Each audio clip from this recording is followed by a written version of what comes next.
मलक नूर रब्बानी खर अपने हिस्से का किरदार अदा करके खूबियों खामियों समेत अपने रब के हजूर पेश हो चुके हैं। वो गुर्दों के आर्जे में मुब्तला थे और लाहौर के एक निजी अस्पताल में ज़ेर इलाज थे। मरहूम की औलाद में से साबिक वजीर खारजा मौजूदा MNA हिना रब्बानी खर और MNA रजा रब्बानी खर ने मरहूम की वफात की तस्दीक करते हुए बताया कि उनकी जुस्त खाकी आबाई इलाके लाई जाने की तैयारियां की जा रही हैं। मरहूम खर की खानदान की सियासत में एक मुनफरिद किरदार थे। उनकी सादा लोही के किस्से मशहूर हुए। कभी उनके भूल जाने की आदत पे लतीफे बनाए गए। उनके अनपढ़ होने पे भी लाखों बातें हुई। जागीरदार थे लेकिन रवायती जागीरदारों की तरह ना तो जालिम थे और ना ही काबिज। खर खानदान में से शायद सबसे बड़ी जागीर उन्हीं के पास थी। हमारे इलाके में ज़राअत की जदीद शक्ल को सबसे पहले यही अपनाते थे। पंजाब के चौधरियों की तरह उनके डेरे पर भी रोजाना की बुनियाद पर लंगर का इंतजाम होता। पीलर्स की सियासत करते जोड़ तोड़ के माहिर।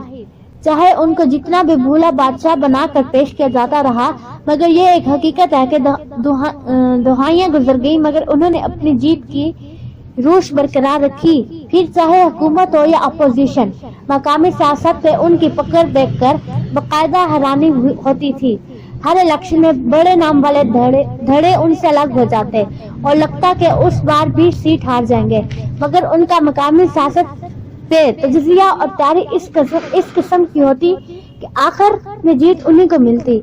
हमारे इलाके में सियासत चलती है थाना कचहरी पे, नजायज कब्जों और नजायज मुकदमात पे।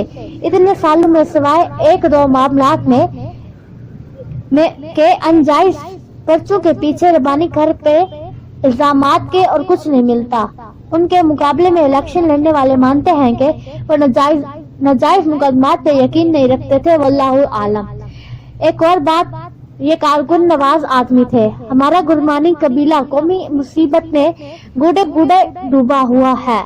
चाहे हमारे गुरमानी चीफ काम करे ना करे, मगर गुरमानी कौम किसी और कौम के फर्द को वोट नहीं देती। जो चंद गुरमानी रब्बानी खर के साथ रहे, बावर में आकर उन्होंने उन्हें खूब नवाजा। मेरे अपने हल्का अहबाब में ऐसे अफराद मौजूद हैं जिनकी जिंदगी बनाने में रब्बानी खर की वफा शनासी का अमल दखल है।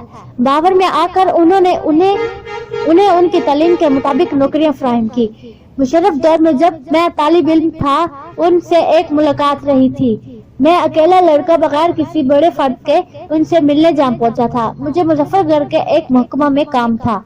उन्होंने मेरी बात सुनी और पूछा कि साथ आए हो? कहा अकेला हूँ। कौम पूछी। उसके बाद न बुजुर्गों का पूछा न बस्ती का। सेक्रेटरी को कहा कि उसका काम कर दो और उसे खाना खिलाकर भेजा। बाद में उनसे बराह रास्त कोई मुलाकात न हो सकी।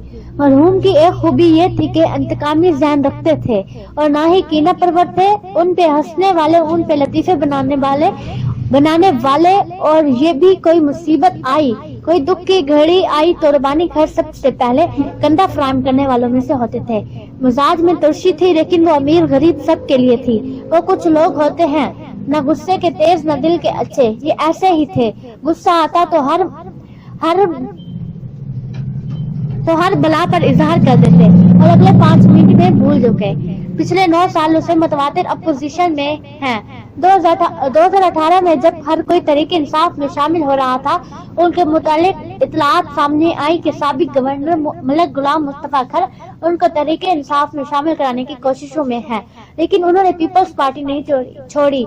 जब उनसे इस्तफसार किया गया तो उनका कहना था कि जब आसिफ अली जरदारी से मिलने जाता हूँ तो वापसी पे वो मुझे गाड़ी तक बिठाने आते हैं।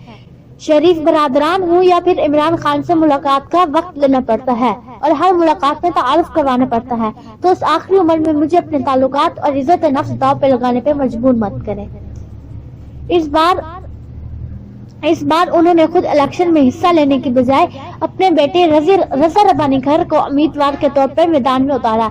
रजा रब्बानी खर कामयाब हुए। अब उनके बाद हिना रब्बानी खर और रजा रब्बानी खर उनको मिरास को लेकर आगे बढ़ेंगे। रजा रब्बानी खर नौजवान है, जज्बाती है, पहली बार बावर मिलने का बाद वाला सरूर गो तलीम याफ्ता है, हर एतमाद پر اعتماد والے ہیں، اچھے سیکرٹری ہیں، لیکن یہ سب کو ایک ہی لاٹھی سے ہانکنے پہ یقین رکھتے ہیں۔ ان کو لگتا ہے کہ سب خوشامدی ہے یا پھر سب بلیک میلز۔ ان کے علاقے کے مقامی صحافیوں کے ساتھ ان کے رویے کی بدولت کم از کم راکنگ کو یہی محسوس ہوا۔ ملک نور ربانی گھر ہماری سیاست کا ایسا کردار تھے جس سے محبت کرنے والے بے شمار ہیں، مخالفین بھی بہت سے ہیں، لیکن ان سے نفرت کرنے والے شاید ہی کوئی ملے۔ ان کی مغفرت کے لیے دعا گو ہیں۔ رضوان ظفر گلمانی۔